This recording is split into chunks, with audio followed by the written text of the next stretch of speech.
In this tutorial, we will be guiding you through the process of writing medication and lab orders in the electronic medical record. Once you have successfully logged on, you will find yourself on the dashboard. It is here that you will select your patient. The Order Entry tab will open to the patient landing. Select Quick Orders from the list displayed below the environment. The order page will open and a series of order steps will appear at the top. The first will be the orders. The order field will be directly beneath the steps. Type the first 3 to 5 characters of the medication you wish to order in the field. A drop-down box will appear. Click on the choice you want to order. The drug choices will appear. If the drug has been ordered in the past, it will appear at the top of the page, highlighted and displaying the details of the previous order. To order the standard sig for the drug, locate the round radio button to the left of the drug name and click on it. This will order the drug as it is listed. If you wish to change a variable, click on the drop-down arrow and select from the drop-down list.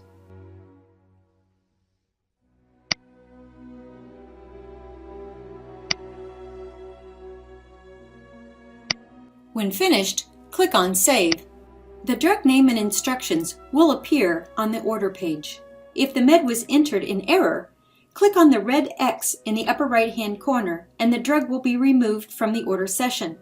If you need to edit the order, click on the underlined drug name. To enter another medication, type in the first 3 to 5 characters of the name of the drug and select from the drop-down list. To change something that is displayed on this page, click on the down arrow to the right of the variable that you wish to change. If you wish to change a variable that is not displayed on this page, click on the Edit button to the right. On the field next to the label that says Medication, you have control over the strength of the medication. To change the strength, click on the down arrow to the right of the field and choose the desired strength from the drop-down. All drugs will automatically default to May Substitute, which is generally the generic.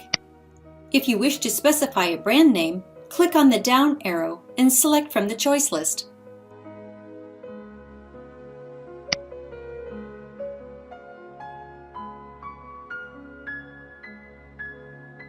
Common order SIGs will be offered, and if you select one, the dose, route, and frequency fields will automatically be populated. To instruct the patient that this is to be taken as needed, click on the PRN button. If there is a standard indication, it will also auto-populate. If the medication should only be taken for a specified length of time, you can indicate that in the duration field. Click on the Add Duration button. Enter the number of time units in the first field and the unit of time in the second field. That could be days, hours, minutes, or the number of applications. Simply click on the down arrow and select from the drop-down. If you are ordering a very common medication, it may default to a standard quantity for dispensing. Enter the quantity, and then enter the units to dispense. Only the fields highlighted with a red asterisk are required fields. Indications can be entered by typing in the first 3 to 5 characters of a problem and then selecting it from the choice list. When you are all finished, click on Save. To renew a previously ordered drug, click on the order name that is underlined in the active orders list. The date that it was last ordered and the name of the prescriber will appear at the top of the page. The radio button to the left of the drug name will automatically be activated. And if there are no changes that need to be made, simply click on the Renew button. If there's a drug on the active order list that you would like to discontinue, click on the name of that drug in the active orders list, and when the order name is highlighted, just click on the Discontinue button at the top of the page. The drug and its former instructions will appear on the page with a red DC to the left of the order, indicating that it has been discontinued. When ordering medications that have complex instructions, you can begin with a pre-order set and then click on Edit. Browse the options that are presented to see if there are any SIGs that will get you started.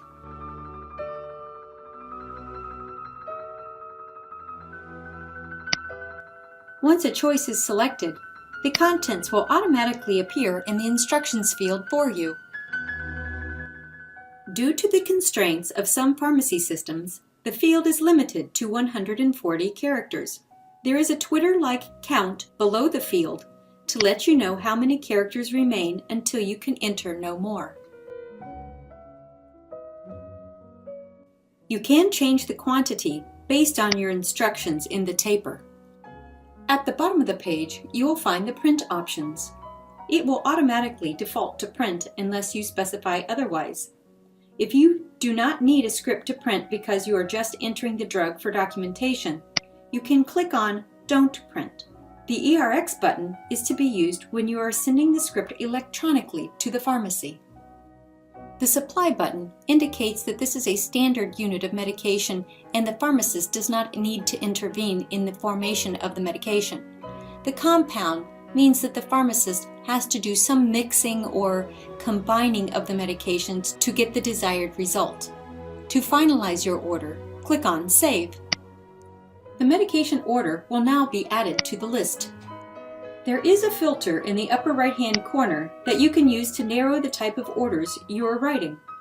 It defaults to all, but if you click on the drop-down arrow, you can select a category that will limit the drop-down choices to the category selected.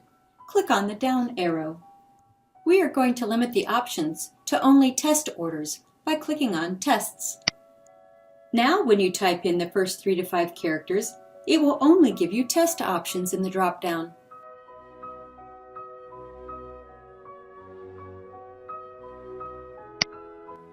Once selected, you will see if a test has been ordered before. The date and the provider who ordered it last will appear above. To set the urgency, which is a required field, click on the down arrow next to the urgency field.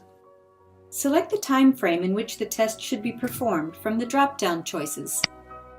The clinical history is also a required field. Here, you free text type in any relevant clinical information that will help guide the people performing the tests.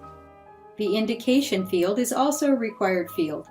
Click on the down arrow to see the list of the patient's active problems. If the reason for the test is not on the problem list, type in the first few characters of the problem and then select from the drop-down list. The comment field is optional, but may be useful to convey information to the lab technicians regarding the patient. And when you are finished with this order, click on Save. The test and its instructions will now appear on the order page under the test category. To record any documentation, click on the Notes button and free text type in your notes. When all is finished, click on the Sign button to the far right of the ordering steps. Carefully review the orders as they appear on this page. If there is anything wrong or missing, it can still be corrected at this point. You would simply go back in and click on the order step. After you enter your password at the bottom of the field and click on Sign, it can no longer be changed. To finalize and make these orders permanent, enter in your top secret password and then click on Sign. Visual confirmation that the orders were signed and saved successfully will appear at the top of the page. A cost analysis of the orders within the session will appear. After you have reviewed the cost analysis, click on Done. You have now finished writing orders and you will be returned to the dashboard. Click on the Student Toolkit to review your entry and review or give any feedback or reflection notes. This concludes the tutorial on how to write orders in Quick Orders.